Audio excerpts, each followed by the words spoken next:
Hello Dragon Ballers, it's Dokkan Tero, and today I am bringing you my top 10 worst LRs in the game.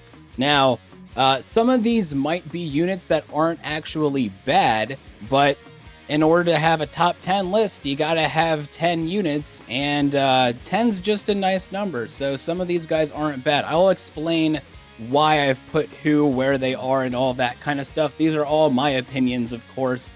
And feel free to let me know yours down in the comment section. Speaking of LRs, we've still got that LR account giveaway that has good LRs on it. Black, Broly, Bojack, you know, the good stuff. Yeah, click that link right up there. And if we're already at the 9,001 subscriber mark, then that is no longer an option. If you're watching this in the future, I'm sorry, it's gone. Somebody got it. But hey, nice to see you here anyway. Anyhow, let's get right into it. We've got LR Ginyu at the number 10 slot. Now, this is 10 is the best and 1 is the worst in this case. So LR Ginyu is the least bad on this list.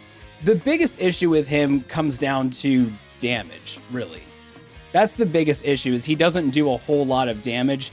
He kind of goes from about 1.19 at the lowest with all of his links active to 1.91 at Rainbow Star. Not necessarily the greatest thing in the world, but it's not bad either. And he definitely supplies a lot of help to his allies. However, in his prime operating condition, it's on the Ginyu Force team, which is not that great. But considering that it's a free team and everyone's Rainbow Starred and all of that kind of stuff, I do have to give him props where props are due. He definitely helps support that team. He carries the team. He makes it actually a usable team. So, you know, I gotta put him above the person who's coming next. And this is gonna hurt some of you. I know it is. It's gonna hurt some of you. But at number 9, LR Trunks. The brand new one. But he's still good. He's still good. One of the main things that is working in his favor is his leader skill. His leader skill is actually usable. Him and Ginyu are the only ones on this team who have a usable leader skill in today's meta. So LR Trunks, once again, what it comes down to is his damage output. And you're going to hear this a lot. Most of these guys just don't do a lot of damage. LR Trunks, though, does close to the maximum amount of damage that you'll see from these units. But the thing you got to think about is with his boost that he gives himself, when you have a unit that gives themselves a flat boost, his ends up looking more like a 40 to 45% attack boost. And you're used to seeing units with 80 at the least percent boost. So just because he has really good stats doesn't mean that it's going to end up working out really well, because it's a very, very small boost. It's a 25,000 attack boost, but once again, that translates to a 40 to 45% on a 120% team. It gets even lower the higher the leader skill is, because remember, you're adding a number to a number. If that number's bigger before you add the number, then the number you're adding is going to be a smaller percentage. So their flat passives only seek to harm them the more the leader skills boost as the meta continues. But right now on a 120% team, his passive translates to about 40 to 45%.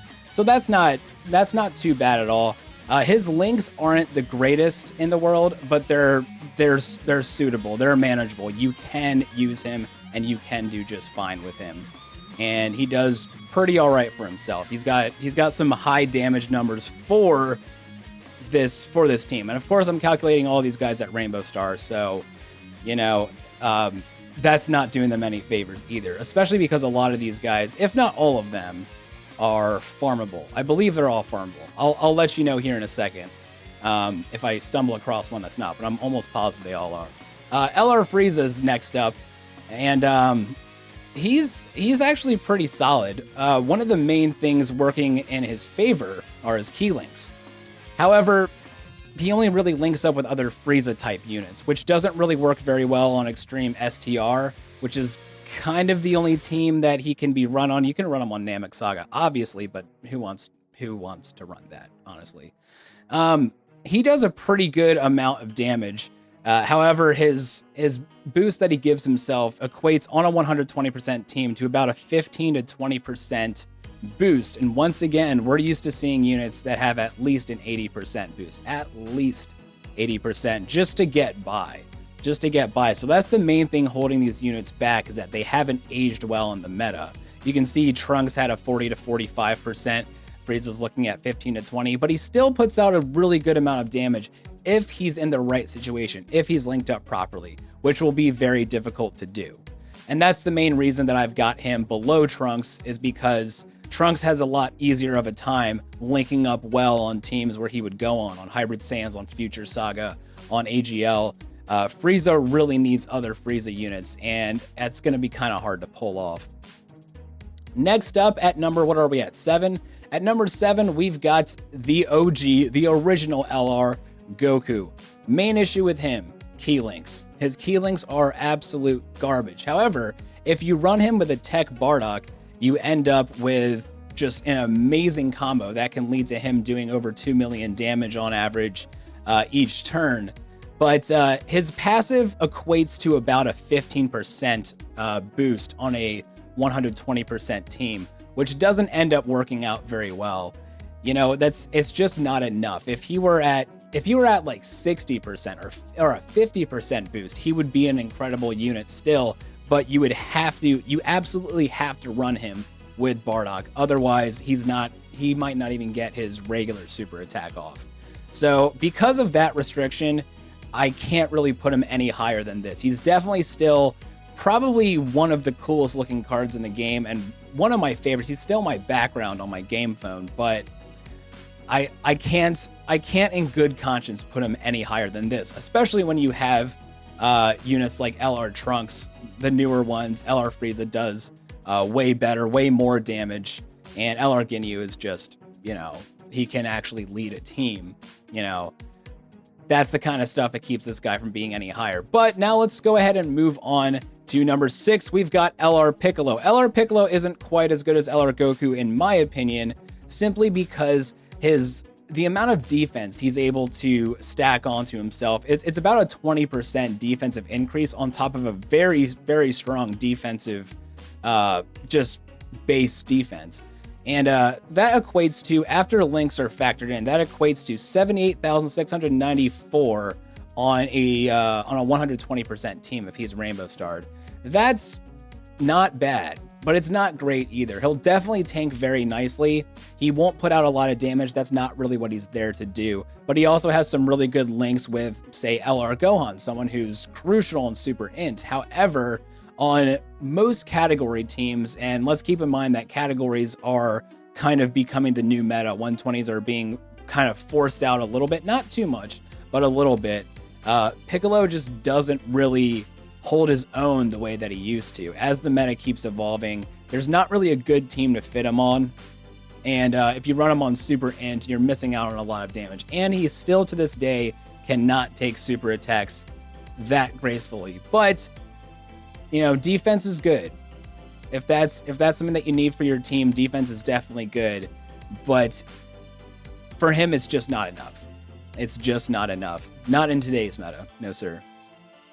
Next, we've got the LR androids. The only reason that they're not the worst LRs because they actually work very, very well because of their key links. They're amazing on Extreme AGL. Not that that's anything to be super boastful about. One of the worst 120 teams in the game, but still a very usable, you know, unit. They work out great. They don't do a whole lot of damage. Their passive equates to about a plus 25% boost. Not terrible, but not great either at the same time. Once again, units are usually starting at 80% on optimal teams. These guys just don't put in a whole lot of work. However, with your lack of Extreme AGL units, they're one of the better Extreme AGL units to throw onto, you know, a villain's team or just a regular Extreme AGL team. So if that's the kind of unit that you need, they're free. You can pick them up. They're absolutely fine, but they're definitely better units, and these guys just don't put in enough damage. They have a hard time clearing a million from time to time. If you don't get them all the way up to their 18 key super attack, they have a hard time clearing a million damage, which for an LR in today's standards is just unheard of. But anyway, let's go ahead and move on. We're in the top 3 now? No, this is 4. I'm on top of it. We've got LR Gohan. What? I mean, he's a nice trophy, basically. He's a nice trophy to have. My biggest issue with him is he can't decide whether he wants to be defensive or offensive. It just depends on where you are above 50% HP or below. He doesn't do the defense part too terribly well. He tends to be after key links or not key links, but defensive links are factored in. If all of his links are active, he ends up doing about 56. Not doing, but his defense will be about 56,950. His passive basically equates to a plus 20% boost to his defense, which once again, not the greatest thing in the world. But just that stat alone is not good enough, especially if he's not going to be doing any damage. That's not a high enough defensive stat on a 120 team to really be serviceable. But once you get below 50% HP, he can quite easily, when supplied with all of his links and supplied with all the ki in the world, he can easily clear 2 million as far as damage goes. His boost equates to somewhere around a 40 to 45%, similar to the LR Trunks. They've got the same thing going on. However, you have to get below 50% HP. Otherwise, this doesn't happen at all. And that's a real shame, because if he were a lot better defensively when you're above 50% HP, then yeah, he could probably be a really good unit. But just because of that, you're trying to spend most of your time above 50% HP, and the main thing he's supposed to do when you're above 50% HP is be defensive, and he's just not defensive enough. Also, his key links are garbage. That hurts him a little bit too. Let's go on to top three now. So we've got LR Tien, Shinhan, and Chiaotzu, or Tien and Chiaotzu if you want to, because I know people get mad at me for saying Tapion and stuff like that. Just be glad I don't say Super Saiyan like you're supposed to. I've been Americanized to that point. I say Saiyan like a normie. I wish I was more weeb. Anyhow, LR Tien Shinhan is here because of poor damage, but his links are actually pretty solid. That's the thing, is that he can actually link up pretty well. Shocking speed is very, very common on AGL, as is shattering the limit. So he actually links up pretty well with Majin Vegeta. That's not a bad feat to have. So, if you don't have any other options for something to run, he can actually do pretty well for himself. His boost equates to about a 30% once with both of the 10,000 pluses added up. If you get him above, I believe it's 14 ki. Yeah, 14 ki, he'll have a plus 20,000 boost. That equates on a 120% team to about a plus 30% boost. Once again, that's really what keeps these guys down, is these flat passives. I could probably do a whole video on flat passives. In fact, if you want me to do a video on flat passives, let me know in the comment section below. Flat passives versus percentage passives, and how they work and why they're bad, and how I got these percentage numbers for the equivalent for these flat passives and all that kind of stuff. Let me know in the comment section below. Something about flat passives. I'm not going to put a poll, because I've got a poll coming up for you guys later that I think is a little more important. But anyway, that's pretty much all I really have to say about him. The damage is really bad. He can definitely struggle to hit 1 million as far as damage goes, and that's just not, that doesn't fly for a hard hitter in the meta today at all. And it just kind of is what it is. But at least his passive is something that you can control. At least it's something that you can control. Why would I be saying that? Maybe it's because number 2 is LR Hercule. Probably one of the most frustrating units on this. I would say the second most frustrating, now that I think about it. LR Hercule has the problem of his passive not going off sometimes. It's a great chance, so it's a 70% chance. So for the most part, it's going to go off. He supplies himself with tons of ki, so it kind of doesn't matter that his ki links aren't the greatest. They're not terrible, but they're not the greatest. He supplies himself with ki and also gives himself a nice little boost. It kind of equates to somewhere around about 35%-ish. So once again, not a super high boost, especially on a 120 team, But on a like double LR Super Saiyan 3 Goku team, for instance, he's got Shattering the Limit that helps LR Super Saiyan 3 Goku, so that's something good. When he does supply himself with ki, he can get a super attack off very easily, and that's a really nice thing to have. And that boost will probably feel a little more like 40% on a team that's, you know, only getting 100% from both leaders. Something along those lines. He's definitely frustrating. That's what he is. He's frustrating. Most of the time you can count on him, but every now and then he doesn't deliver, and then he's sitting there and he's not doing anything. And it's frustrating. It's just frustrating.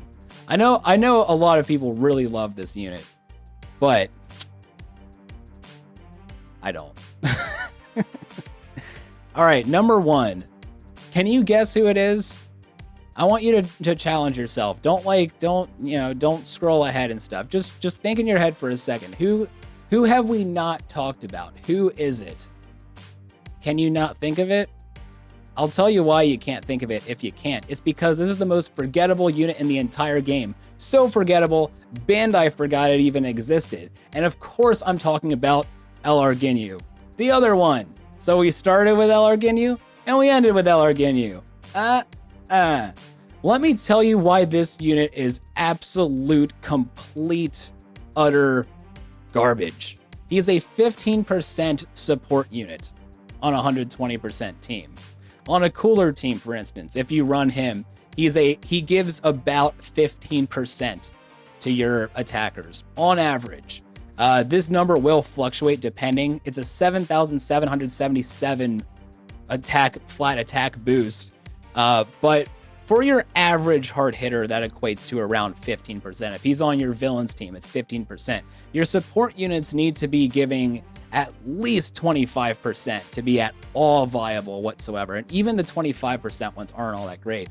But he does give 3 keys. So if you're running a team that struggles with key, then that can help. But it's pretty much, there's ways around that. You know, you can add another hard hitter on there that has a good key link. There's better support units, generally speaking, that can be run, that supply key, that also have better links and just in general run better. This guy's only purpose, I guess, is to be on the Ginyu Force team, and that's one of the worst teams in the game. Well, it's not even really all that viable, to be perfectly honest. It's just kind of a neat free team you can run through certain events. But yeah, LR Ginyu he was a good concept initially in the 70% meta, and then they kind of forgot about him. And now that when you finally were able to actually obtain him, he was already obsolete. And that's super frustrating because it was just a complete waste of a unit, and they did this guy no favors. He didn't even have a time to shine. It's just a real bummer. It's a real bummer. This is bringing back major flashbacks, and I'm sure it is for some of you too. But anyway, that is my top 10 list.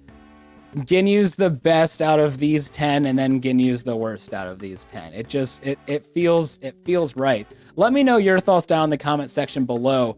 Is someone not on this list who should be on this list? Should I take someone off of this list? Should they be higher or lower? Let me know your thoughts and why. Don't just say, LR Gogeta should be up there.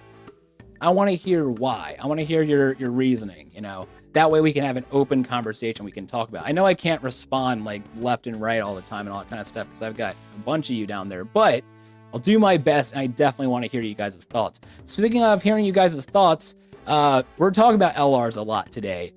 How do you guys feel about me redoing my top 10 LRs? 2 reasons that I can think that this might be worthwhile. My opinions have changed since making that video. A couple of other teams have changed. There have been some changes that maybe might skew the way I look at it. And then the other thing is just that there are other LRs in the game now that weren't there initially when I made that top 10 list. So let me know you guys' thoughts. Would you like me to redo the top 10 LR list? Hit that card up there, take the poll. Yes, no, I don't care. Whichever one you choose. And we'll go from there. I might do it anyway. I might I might save it for later anyway. I just want to know you guys' thoughts. And with that, that's going to do it for me, guys. Thank you so much for watching. I greatly appreciate it. And I'll catch you on the next one.